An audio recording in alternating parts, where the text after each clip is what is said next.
Hello friends, আসসালামু আলাইকুম।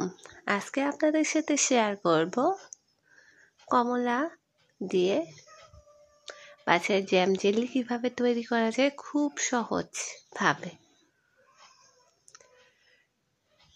তো প্রথমে আমি কিছু কমলা নিয়েছি, এগুলো ভালো করে খোসা ছাড়িয়ে নিতে হবে। এরকম খোসা ছাড়ানোর পরে তারপরে এটা মাছ বরাবর কেটে নিলাম, আর একটা ছাঁকনি নিয়ে নিলাম। এই ছাঁকনির মধ্যে এভাবে চামচ দিয়ে চেপে চেপে আমি এটার রসটা বের করে নেব। সুন্দর করে দেখতে পাচ্ছেন, এভাবে রসটা বের করে নিচ্ছি। তোমার বাচ্চাও হেল্প করতেছে সাথে, ও বলতেছে রস বের করবে। যাই হোক, তো এই তো আমি কমলা থেকে রস বের করে নিয়েছি। এখন একটা হাঁড়িতে আমি রসগুলা দিয়ে দিচ্ছি। প্রথমে 1 কাপ দিলাম, তারপর বাকিটা ঢেলে দিচ্ছি। তো 1.5 কাপের মতো আমার কমলার রস বের হয়েছে। তো আমি এটা ভালো করে জাল করতেছি। এই পর্যায়ে আমি এখন 1 কাপ পরিমাণ চিনি অ্যাড দিয়ে দিলাম। মানে যেই কাপ দিয়ে আমি কমলার রসটা মেপেছিলাম ওই কাপ দিয়ে আমি চিনিটা অ্যাড করে দিলাম। আর কমলাটা কিন্তু মিষ্টি ছিল, রস সবগুলাই।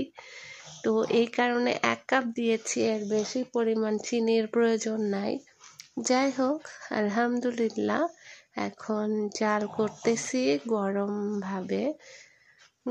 ধোঁয়া উঠতেছে, ক্যামেরাটাও ঘোলা হয়ে গিয়েছিল। যাই হোক, এভাবে জাল করতে থাকবো। ঘনত্ব যখন আসবে তখন আমার জ্যাম জেলি যেটা বলে রেডি হয়ে যাবে।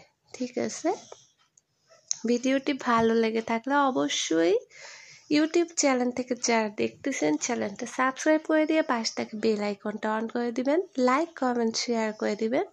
ফেসবুক পেজ থেকে যারা দেখতেছেন তারা অবশ্যই লাইক ফলো শেয়ার দিবেন। তো এই পর্যায়ে আমি একটু অরেঞ্জ কালার এখানে অ্যাড করে দিলাম যেন দেখতে একটু সুন্দর লাগে। আর কোনো কিছু আমি অ্যাড করলাম না। তো এখন একটা কাচের জারের মধ্যে আমি এটা ঢেলে দিচ্ছি। মোটামুটি ঘন আছে, এখন হালকা হালকা গরম, একটু ঠান্ডা করে নিয়েছি। আমার ছেলে বসে আছে টেবিলের ওপরে উঠে দেখার জন্য। যাই হোক, কিছুক্ষণ পরের অবস্থা আপনাদেরকে দেখানোর জন্য এখন আমি পাউরুটির ব্রেডে মেখে দেখাচ্ছি। ভালো মতো এখন জমে নাই, পরবর্তীতে কিন্তু একদম পারফেক্টভাবে জমে যাবে। আজকের মতো বিদায়, আল্লাহ হাফেজ।